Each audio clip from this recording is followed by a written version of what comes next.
Hello my dear students, welcome back to the channel. Exercise 8.1 question number 5. Given sec theta equal to 13 by 12. Calculate all other trigonometric ratio. இப்போ sec theta மட்டும் கொடுத்திருக்காங்க. நம்ம other ratios எல்லாம் calculate பண்ணோம். Sin, cos, tan, cosec, cot எல்லாமே. So இப்போ இங்கே ஒரு triangle இருக்கு. ABC நான் சொல்கிறேன். இது வந்து இங்கே ரைட்டு. sec theta. அப்போ sec theta நம்ம எப்படி எழுதுவோம்? Sec theta equal to 1 by cos theta.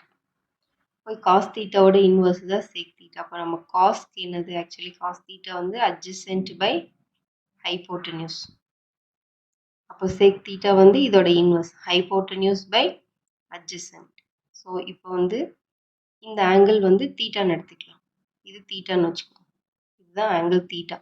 அப்போ தீட்டாக்கு sec theta வந்து எவ்வளோன்னு கொடுத்துருக்காங்க 13 by 12. sec theta ஓட ரேஷியோ வந்து hypotenuse by adjacent. hypotenuse adjacent. So hypotenuse 13 இருக்கு. தீட்டாவோட adjacent சைடு வந்து இது 12. தீட்டா கூட எந்த லைன் கனெக்ட் ஆயிருக்கோ அதுதான் adjacent சைடு அந்த ஆங்கிளுக்கு. இது வந்து ஆப்போசிட் சைடு. ஸோ hypotenuse இருக்கு, adjacent சைடு இருக்கு.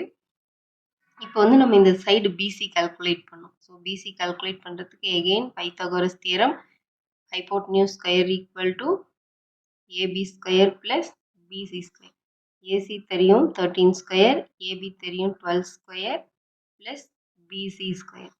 13 ஸ்கொயர் 169. இந்த 12 ஸ்கொயரை லெஃப்ட் ஹேண்ட் சைடு எடுத்துட்டு வரலாம். 12 square 144 equal to BC square. 9 minus 4 5, 6 minus 4 2, 25 equal to BC square. அப்போ BC equal to square root of 25. அப்போ ஸ்கொயர் ரூட் ஆஃப் 25 வந்து 5. ஸோ இந்த சைடு வந்து நமக்கு 5 கிடைச்சிருக்கு. ஸோ இப்போ நம்ம மற்ற ரேஷியோஸ்லாம் எழுதணும். ஃபஸ்ட்டு சைன் தீட்டாலேருந்து எழுதலாம். சைன் தீட்டா வந்து என்னது நமக்கு ஆப்போசிட் பை ஹைப்போட்டனியூஸ். ஸோ தீட்டாக்கு ஆப்போசிட் சைடில் வந்து 5 சென்டிமீட்டர் இருக்குது. 5 divided by hypotenuse 13. 5 by 13. Next cos theta. Cos வந்து adjacent பை ஹைப்போட்டனியூஸ். தீட்டாக்கு அட்ஜசன்ட்ல இருக்கிறது 12 by hypotenuse 13. Next tan theta. tan theta வந்து sin theta by cos theta. So அப்போ ஆப்போசிட் பை அட்ஜசன்ட். தீட்டாக்கு ஆப்போசிட்ல வந்து 5 இருக்கு. அட்ஜசன்ட் சைடு வந்து 12. Next cosec theta. Cosec theta வந்து சைனோட இன்வர்ஸ். அப்போ என்ன ஆகும்னா இதோட இன்வர்ஸ், இதோட ரெசிப்ரோக்கல் ஹைப்போட்டனியூஸ் பை ஆப்போசிட். அப்போ 13 by 5.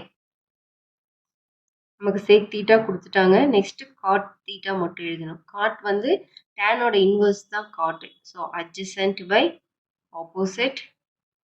தீட்டாக்கு அட்ஜசன்ட் சைடு வந்து 12 இருக்கு, ஆப்போசிட்ல 5 இருக்கு. 12 by 5. ஸோ 3 4 5 நம்ம 5 ரேஷியோஸ் எழுதிட்டோம். ஆல்ரெடி ஒன்று இங்கேயே கொடுத்துருக்காங்க.